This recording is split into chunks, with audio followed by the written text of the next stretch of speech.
Again, only one game of playoff hoops on a Monday night. Thunder and Minnesota battle it out.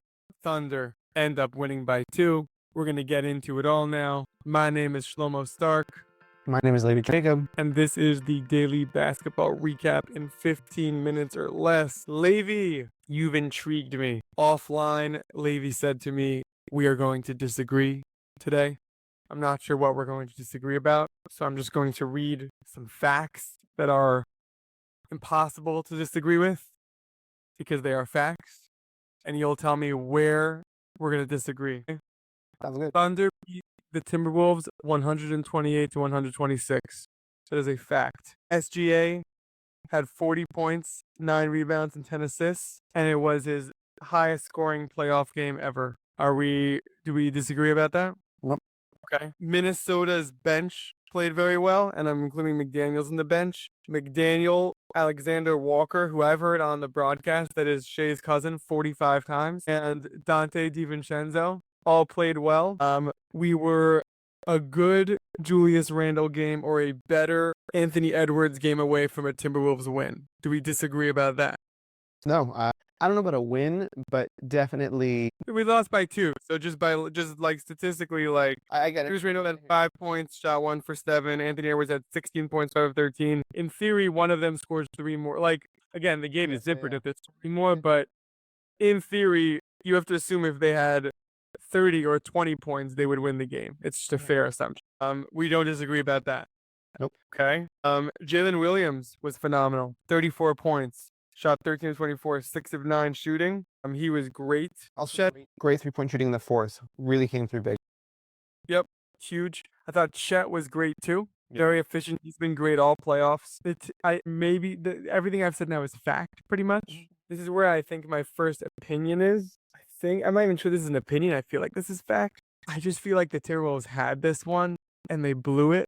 Like this was the game they should have won. And props the Thunder for coming through at the end. I cannot think of a take you'll have now that I'll disagree with. Okay, so this is not the take, but I'm going to get to it in a second. The story of this game, I'm not talking about the headlines. I'm not talking about this or that. I'm saying I think the story of how this played out wasn't foul calls. There was really tough calls on both sides, literally down to the last minute. There was tough calls on both sides. The story of this game was defense. Even though the offense was rolling for both sides at different times, the defense was really, like, it was a very, very physical game. The offense, like you saw on offense sometimes, like their legs just weren't as much with them on both sides because of how much the defense was just so prevalent in this game. It was it was a good basketball game. Okay, where I think we're gonna disagree is, how do you feel about fouling up 3? I actually disagree about the first thing with you. Okay. Minnesota scored 41 points in the fourth quarter. That's not good. No, I know. But if you watch it, it's still like I don't disagree with you. They scored a lot of points, but also they were like, everybody was executing at a very high level. The shots that they were good defense, better offense, because that I would agree with. Yes. Yeah. Okay. Like yeah. I mean, just my takeaway from this game is not what great defensive teams. That's not what I leave with. I leave with they played great defense on Randall and Edwards. They played great defense on those other guys also, and that's why. I don't know. DiVincenzo had a lot of open threes. He had a lot of open swing threes, but he also got himself other looks. Like they did a very, very good job, both teams, of making the most out of the offense that was given to them. Like really, and that's why like these role players really stepped up. Like Jaden McDaniels also had a lot of really tough takes to the basket that it was really, they just needed one of their 2-star players to do something. Okay. So plays 1 where we disagree is I just can't lead with a defense when the score is 128 to 126. That's just not. So that's place 1 we disagree. I think if you watch, you might think. So I don't know. I watched it live. I was not thinking great defense. I was thinking these are tough shots they're making. It's very different than good defense. Very different than good defense. That's better offense. Then you lead with the offense. If the offense is beating the defense, you lead with the offense, not the defense. No matter how good the defense is.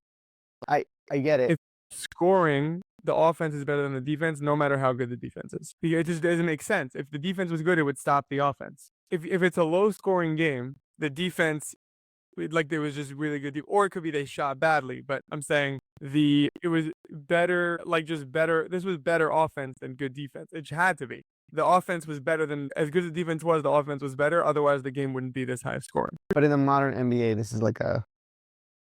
Uh, I hear what you're saying. I hear what you're saying, but I'm not saying it from the standpoint of the defense outshining the offense. I'm saying it from the standpoint of how this game, like, what gave it the reason to turn out how it did for me was defense. Like the fact that you had Julius Randle score 5 points and I think Edwards scored 16, and the scoring was Listen, to other things. Listen, game 1, OKC beat Minnesota 114-88. Defense was the story. That is when defense is the story. Even though the Thunder scored 114 points, there's a lot of points. Defense is the story there. They held Minnesota to 88 points. That is when you lead with defense, not when the score, like, even in the game 2, Minnesota Thunder won 118-103. 103 is very low for modern NBA. That is when and it was defense game 2. Game 3, it was actually Minnesota won 143-101. I led with offense. I think it was an offensive, like, I think it was more the Thunder just kind of packed it in the second quarter because of the Minnesota's offense. And tonight, both teams played good defense and good offense, but the offense is the story, not the defense. Anyway, I don't think we need to keep arguing about it. The next question is, how do I feel about fouling on threes? No, fouling while you're up. Like fouling when you're up 3. So are you asking if I'm the Thunder, would I have done exactly what they did or something else? Yeah. Like, do you feel that? Do you feel it's honorable? Do you feel it's the right basketball? Who am I? Am I a fan, or am I the Thunder? Am I an NBA fan, a Thunder, or like as a Thunder fan, or the Thunder front office? As a fan. As a fan, it's not as fun. But if I'm the coach of the Thunder, I'm trying to win the game. I'm doing that every time. Right. So that's my difficulties. That's like a lot of what I've seen is like, come on, we have to fix fouling at the end of games. You know what? Like it's part of the system that exists. And if it was like, I think that it shows the bias of a lot of people that they kind of want the Timberwolves to pull this out. Like if it was the Knicks, for example, right? People would love it. If it was LeBron, people would be like, oh, so high IQ, whatever. You know, like they don't want OKC to win this game. And I think that's part of the reason why everyone was so excited about it. Sorry, maybe I'm missing something. Is there like a lot of talking online about, like, guys haven't been online? Like, are people really, really mad about this? Yeah. I haven't like been on the world. So what? Like, if I go on Twitter now, everyone's like, this is so stupid. The Thunder fouled everything. That's happening on. Look, you don't foul to finish the game. You let them try to, like, you know, like you just play good defense.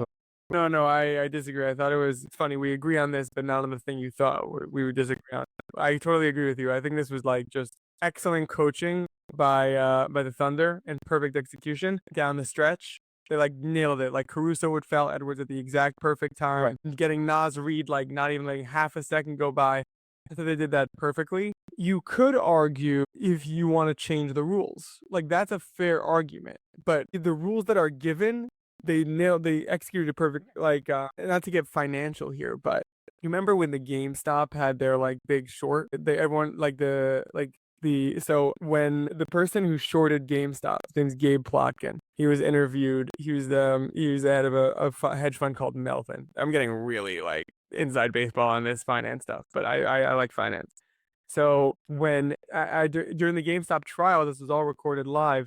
He was asked how could it be that you short companies? It's so wrong to short. Like it should be. They said to him, it should be illegal to short a company. To bet on a company's failure would mean that like we're hoping companies fail. And so he responded, I thought very smartly. He said, I'm not here to like decide what the law is. Like whether we should or shouldn't be able to short companies is not my decision. Currently, you're allowed to short companies. So I decided to try to short it by trying to make the most money possible. That is the Thunder case. Like the goal is to win. Like if I'm the Thunder, I'm not saying like, let's try to make this a real game. Like this is a playoffs. Like the Thunder are 6 wins away from the finals, from winning the championship. Like the rules of the NBA are, if you foul before the 3, you get free throws. Do that. If you want to argue like the rules should change, that's fine. Like I'm okay with that argument, whether it's LeBron or whether it's the Thunder. But if you want to argue the Thunder shouldn't have done that, I think that's a bad call. Right. I think also the difficulty that I have in regards to it is that like if it was Minnesota who did this, people would be fine with it. I think you might be projecting. Like, I just don't know because I'm fine with it.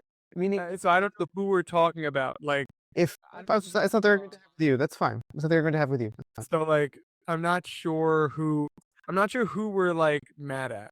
Like, that's honestly because I haven't been online, I guess. So I don't know those like, I don't know, like user 4876 who's like getting really mad at the Thunder, and you're like, well, if it was Minnesota, you wouldn't be mad. Like, I don't know who we're like really mad at here.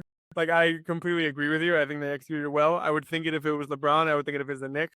Where you can mess that up is if you foul on the 3-point shot. Well, but I'm saying that's also they did this earlier in the season. So they messed it up in the Denver series. Yeah, they messed it up in Denver. Tibbs had this also where they in the last game of the season, Tatum, like OG didn't foul Tatum and he scored a 3. And then in the Celtics series, Towns jumped on Tatum in one of those games to make sure he couldn't get the shot off. Like you get rocked in these scenarios and you learn from them. Yeah. All right, glad we're aligned. Knicks Pacers predictions tonight. Game 4. Game 4 is always my favorite game. And tonight was we know none of it. We didn't say this, but Minnesota Thunder was a great game. Yeah, I wanna put more light on that quickly. Also, I want to give a lot of credit to Mark Daigneault and Chris Finch. They're like coaching a crazy series right now. Like, it's awesome adjustments and different defensive schemes and offense. They're doing a really, really great job. And they really need to be commended for it. Yeah, and Shea played really well, but his cousin was getting some good shots up. Said the broadcaster 25 times tonight. Oh my God. I could not. I don't even know who was broadcasting. I was getting so annoyed at like the Nickeil Alexander-Walker is Shea's cousin talk. I was like, Guarded by his cousin. I don't remember which Ringer personality it was, but someone posted on Twitter. They were like, "What? He's his cousin? No way!" Yeah, so terrible. It's terrible. I don't know why they do that. Also, like, they had me like not thinking about the game. There was like, is like Alexander Walker, Gildas Alexander. Is it like I'm like hyphenating? I'm thinking about the moms. I was like, let me focus on the game here. Like, it's like getting like I don't care that they're cousins. At one point, I was trying to figure out like, is his mom's brother? No, got to be dad because of Alexander. And I was like, can I just focus on the game? Like, it was like I'm like she's annoyed that this was happening. So funny. So funny. I also, by the way, I don't appreciate. Listen, announcers are allowed to have their sides they're taking, right? Reggie Miller obviously has thrown a lot of shots at the Knicks over the course of his broadcasting this series. Doris Burke has a particular vendetta against Shea Gildas Alexander, and I'm just not here for it. Doris, come on. Our head today I've never seen you like this, but very like the whole world is against the Thunder. No, that's not true. But here's the thing. Well, Doris Burke and everyone online. That's a lot of people. That's who you complained about. They're opposed. I don't know what to tell you. Listen, here's what I'll say to you. If this is what, this is why I've never heard you do this. When you're at the top, it's lonely. It's lonely at the top. The Thunder are right now the clear favorites to win the NBA Finals, and people root for underdogs, and that's just how it is. Lonely. Doris Burke to openly whatever. I'm not going to go into that. Doris Burke openly calling SGA a free throw merchant is like a little bit too much fourth wall breaking. I'm not saying he's not. Just Tommy Heinsohn used to be a lot worse. That's fair. All right, fine. That's fair. I actually like it. I like when broadcasts are a little more biased. Breen loves the Knicks. Like, Breen, like, he's rooting for the Knicks every time. But he's not like, oh, in this overrated Pacers team. I'm saying, like, no, he's too nice. He doesn't have a bad bone in his. But also, he's professional. Yeah, but I actually like it. I like a little more personal than professional. Whatever. We ended up disagreeing on two of three things, but not the thing you thought we would disagree on. You thought I would be like everyone online, at free throw merchant, complaining. Who do you have in game 4? Game 4 is my favorite game of the playoffs. Indiana's favored by 2.5. You could argue this game is the series. And this is really hard to come back from 3-1. Yeah. No, I'm saying no, not if the Knicks win. Meaning, if the Knicks win, we're back to 0-0. I'm saying if Indiana wins, I've already given up unless we go to 7. And if Indiana wins, for sure, I'm not like hoping for a 3-1 comeback. Like I'm out. I think the Knicks. I think it's Indiana. I'm just out on these guys. I'll tell you what it is that's interesting to me. I think in the modern age, the narrative of home versus away has flipped. And I think we see that in, like, it's not like a new take, it's not like a hot take from me, but I really feel like when the guys are at home, whoever's playing, there's a lot of pressure to be able to perform at home. People are like, oh, and you can't win at home, But when you're at home, then you feel the pressure and you have a harder time performing. I think you see it with the Pacers. I really think that the Knicks could take it, but also I think is another situation. Like, I think that's why I think Thunder, Timberwolves is going to go to 6, because I think that, like, I predict that next game Anthony Edwards is going to have a crazy game. I think it's the same thing with the Knicks tonight. I think that, like, they really feel like their back is against the wall. In order to save their season, they have to do something this game. How confident are you? Because I am like 1,000% confident. How confident are you that this game will be decided in the clutch? Yeah. What helps is that I was the Knicks have a lot of offensive options. Like, meaning someone could be having 3 players could be having an off night, and you have 2 players that are really going. And we've seen it throughout the playoffs. And it's the same thing with the Pacers. Like, Neesmith isn't having a good game. Okay, so then they bring out Ben Shepherd or whatever. Like, he's gonna hit a couple threes off the bench. Like, they both have methods to continue the pace. I think that it will be definitely down to the last couple minutes, can't wait. just to create the anxiety of it all. I can't wait for the playoffs to finish so I can just get back to sleep. I'm so tired, Levy. Anyway, that was the daily basketball recap in 15 minutes or less. I want to thank you, Levy, for co-hosting, for producing, for lashing out at Doris Burke and everybody online. I want to thank you for listening.